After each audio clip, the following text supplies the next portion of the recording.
textos. Contexto del texto.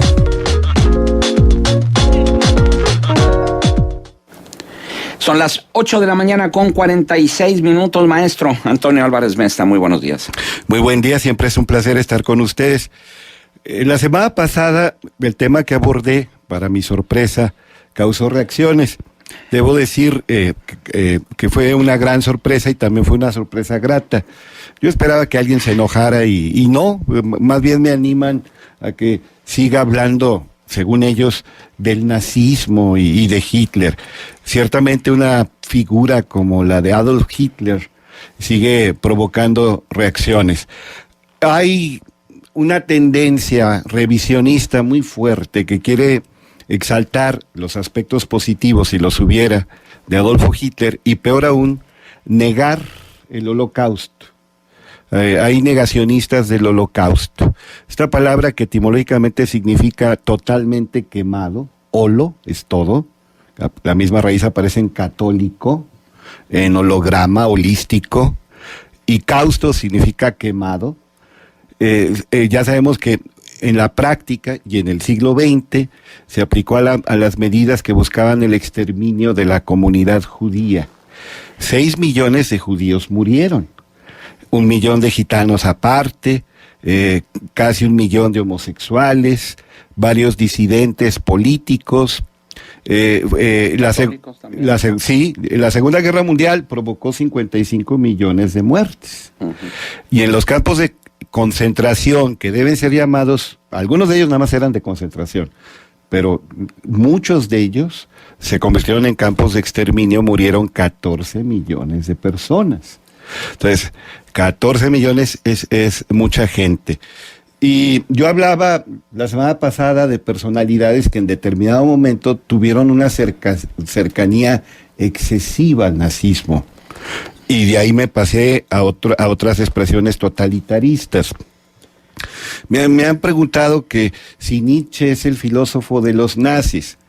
Hay gente que quiere ver a Nietzsche como el filósofo de los nazis, y sin embargo, Nietzsche abominaba el antisemitismo, que el término correcto es antijudaísmo, hablaba pestes del chauvinismo germano, él estaba contra el nacionalismo alemán.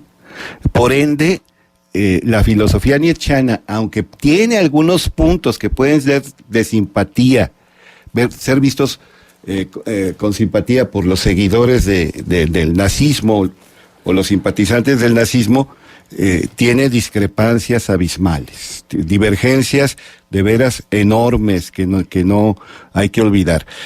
¿Qué sí queda? Pues Nietzsche hablaba del superhombre, el hombre actual está a medio camino entre la bestia y el superhombre, la voluntad de poder, bueno es aquello que incrementa el poder, hay 2 espíritus que dominan a la humanidad, él lo toma de una manera no religiosa, sino son fuerzas, una es el espíritu apolíneo, otra es el espíritu dionisiaco. Los apolíneos buscan el orden, la tranquilidad, la mesura, el equilibrio, el balance. Son mansitos, y perdón la expresión, mensitos, según los nietzscheanos. Y los dionisiacos son rebeldía, son inconformidad, son desafío, son quebrantamiento de reglas, son imposición de nuevas tablas de valores. El mismo aclara que nadie puede ser totalmente dionisiaco. Y habla con desprecio de todas las religiones. Considera también, por ejemplo, a Sócrates como nefasto porque acuñó cadenas deontológicas, cadenas que tienen que ver con los deberes. Y habla con desprecio de Jesús, pero más de los seguidores de Jesús, porque habla de la piedad. Si tú ves a alguien caer, apresúrate a tumbarlo. Si está en el suelo, despedázalo. Si alguien te abofetea, mutílale la mano. Así lo dice Nietzsche. Todo lo contrario. Y sin embargo, hay teólogos cristianos, de lo mismo protestantes que católicos, que se abocan al estudio profundo de la obra de Nietzsche, porque tiene aspectos muy positivos. Manzano, por ejemplo, un padre jesuita, sacó un espléndido libro sobre Nietzsche. Yo me acuerdo de un teólogo, Basdrek, que nos dio un seminario maravilloso sobre Nietzsche. Hay que leer a Nietzsche. Y el valor estético de sus escritos es innegable, ¿eh? Es innegable. Hay otro señor que influyó más en los nazis, sin ser propiamente un filósofo, aunque en sus momentos de euforia él se sentía tan buen dramaturgo como Shakespeare, tan buen músico como Beethoven y tan gran pensador como Platón. Estoy hablando de Richard Wagner. Wagner, que llevó la ópera alemana a la cúspide. Wagner, que fue muy amigo de Nietzsche. Nietzsche frecuentaba a Wagner y a su segunda esposa, Cosima Liszt, la hija de Franz Liszt, que dejó al director de orquesta Hans von Bülow por seguir a este señor Richard Wagner. Bueno, Wagner y Nietzsche eran muy amigos, y sin embargo rompen porque Nietzsche considera que hay demasiado antisemitismo en los... Antijudaísmo. Antijudaísmo, sí. Te digo que es mejor la palabra antijudaísmo, debo usarla yo también. En algunos dramas musicales de Wagner y una exaltación de la religiosidad. El Parsifal de Wagner no lo aguanta Nietzsche, y rompen. Bueno, hay desavenencias marcadas desde 1876, pero rompen ya definitivamente en 1878. Hitler no podía estar sin la música de Wagner. Y él asistía normalmente a todas las representaciones de los dramas musicales de Wagner. A Wagner no le gustaba el término ópera. Claro que hizo óperas. Él prefería el término drama musical. Y Wagner tiene libros como Nietzsche tiene libros. Bueno, Nietzsche ya sabes que tiene libros, era un filósofo y un filólogo. Pero Nietzsche escribió 3 libros sobre Wagner. 1 elogiándolo y 2 criticándolo, pero severamente.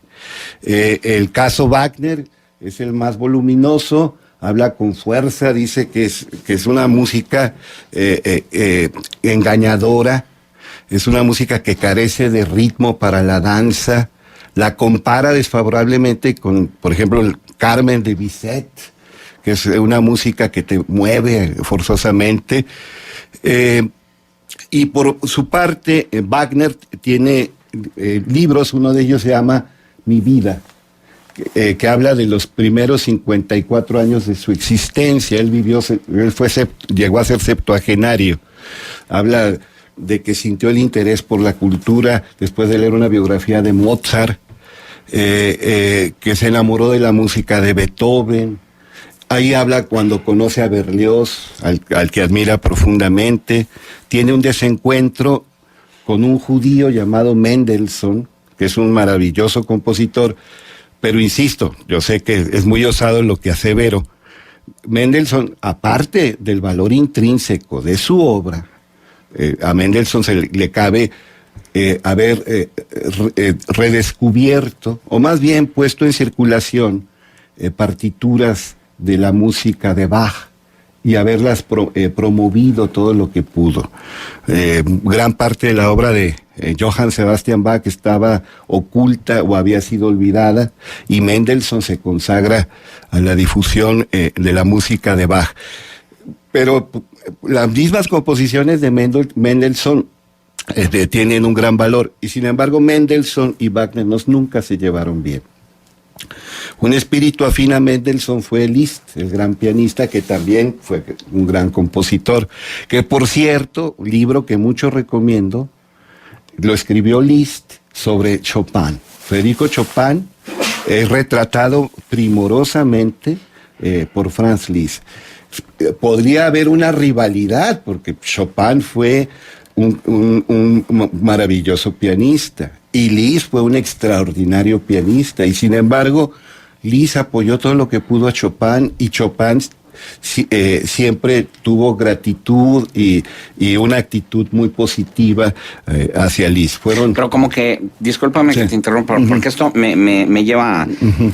Como que es el hecho de el maestro que reconoce su grandeza y lo ve como el alumno al que quiere apoyar para que suba. Digo, porque Liszt, con las tremendas manos que tenía, no había ningún pianista que se le acercara, ¿no? Ni a su virtuosismo siquiera. Entonces como que había esa condescendencia, ¿no? Del que... Pero eran coetáneos, eran casi de la misma edad, pertenecían a la misma generación. Ahora, hay mucha gente, por ejemplo, admira la velocidad, el vértigo, y las artes no nada más es rapidez y ejecución difícil, ¿no? Liszt tiene piezas maravillosas que no son muy rápidas, y Liszt siempre habló de la grandeza de Chopin. Estaba también consciente de las limitaciones de Chopin. Chopin, por ejemplo, nunca fue bueno para orquestar. Bueno, ya con esto termino.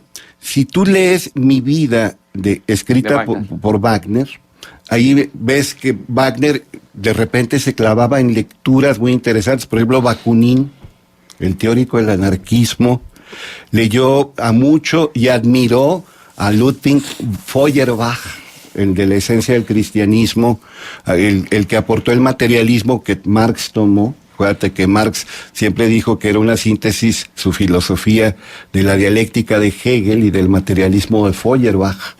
Incluso escribió un librito... Materialismo dialéctico, de ahí viene, ¿no? Sí, y escribió un librito, Las 11 tesis sobre Feuerbach, que termina con la 11ª, que dice: los filósofos no han hecho más que interpretar el mundo, lo que importa es transformarlo. Bueno, Feuerbach escribió un libro que se llama La esencia del cristianismo. Perdón, pero esa frase es de Marx, ¿no? Es de Marx. Es de Marx. Es de Marx. Correcto. Pero el libro se llama Las tesis sobre Feuerbach. De acuerdo. Y este Wagner habla elogiosamente de Feuerbach. Sin embargo, el pensador que más influyó en Wagner fue Arturo Schopenhauer. Y también había influido en Nietzsche. Y cuando Nietzsche rompe definitivamente con Wagner, ataca las ideas de Schopenhauer, un pesimismo extremo. Acuérdate, esencialmente Schopenhauer lo que dice es que la vida es sufrimiento y solamente hay 3 maneras de atemperar el sufrimiento, las 3 vías: la ascética, que es la renuncia a los placeres; la ética, que es el cumplimiento del deber cueste lo que cueste; y la estética, que es la apreciación y la creación de la belleza. Pero eso atempera el dolor, no lo hace desaparecer. Estamos condenados siempre, estamos presos, ya sea entre el tedio y el sufrimiento. Son los 2 polos de la existencia humana para Schopenhauer. Y entonces Nietzsche, que fue influido por Schopenhauer, en sus postrimerías escribe con virulencia contra la tesis de Schopenhauer, y no solamente porque no está de acuerdo con Schopenhauer, sino porque Wagner constantemente expresó su admiración por Schopenhauer. Excelente. Ahora, ¿dónde podríamos consultar? ¿Hay algún libro donde venga todo esto que tú comentas, sí, o lo has encontrado a través de varios escritos? Como son autores y compositores decimonónicos, ya el copyright te permite bajarlos en PDF, en archivos digitales, pues en la internet encuentras muchos documentos extraordinarios, sin lesionar, sin afectar los justos derechos de creadores. Entonces, son autores del siglo XIX, decimonónicos.